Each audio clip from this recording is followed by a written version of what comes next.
শিশু এবং কিশোররা পড়ে, হয়তো বর্তমান সময়ে যে অনলাইন ভিত্তিক এবং ফেসবুকিং সোশ্যাল মিডিয়ায় যে বিষয়গুলো উঠে আসে, সেখান থেকে বাচ্চারা এবং কিশোর যারা আছে তারা কিছুটুকু হলে নিজেকে ফিরে পাবেন এবং বইয়ের মাধ্যমে ফিরে পাবেন। এই জায়গায় আমি আরেকটা বিষয় বলবো যে শিল্পশ্রী যে পাবলিকেশনস, এটা সবচাইতে একটা আধুনিক এবং ক্রিয়েটিভ একটা পাবলিকেশনস।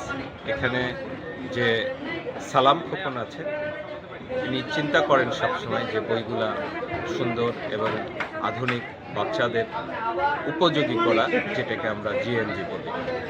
আপনারা অনেকেই জানেন আমি গণিতের মানুষ। গণিত বিষয়ে যে বইগুলা বিভিন্নভাবে বাচ্চাদেরকে আকৃষ্ট করতে হবে এবং বাচ্চাদের যে ভিতরে যে একটা গণিত ভীতি আছে, সেই ভীতিটাকে যদি আমরা রিমুভ করতে চাই, সেই ভীতিটাকে থেকে বের করে আনতে চাই, তাহলে গণিত রিলেটেড সাহিত্য এটা ব্যাপকভাবে প্রয়োজন। আমরা একটা গবেষণা করেছিলাম যে বাচ্চারা কেন গণিত ভয় পাচ্ছে।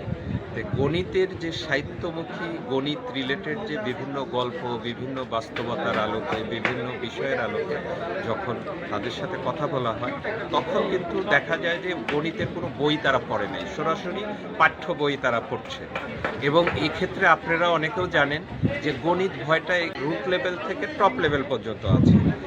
এই আমি যারা গণিতের মানুষ আছেন, অন্যরা যারা আছেন, সাহিত্যিক যারা আছেন এবং পাবলিকেশন যারা আছেন, নিজেও ছোটোখাটো কিছু লেখালেখি করি, কিন্তু ব্যাপকভাবে গণিতের এবং বিজ্ঞান ভিত্তিক সাহিত্য যদি বাচ্চাদের হাতে তুলে দিতে আমরা পারি, তাহলে হয়তো গণিতের ভয় থাকবে না এবং বিজ্ঞান চর্চায় যে এক ধরনের আকর্ষণ আছে, যে ধরনের একটা আকাঙ্ক্ষার জায়গা তৈরি হবে, সেখানে কিন্তু বাচ্চারা এই বিষয়গুলো নিয়ে কাজ করবে।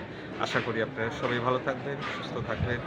অমর ২১শে বইমেলা শিল্পশ্রী স্টল থেকে আপনাদেরকে সবাইকে অভিনন্দন, সালাম, এবং আপনারা আসবেন এই বইমেলায়। এবং বইমেলায় যে স্টলটা আছে, এই ৩৩২ নম্বর স্টল, এটা আসলে আপনাদের কাছে ভালো লাগবে। আল্লাহ হাফেজ।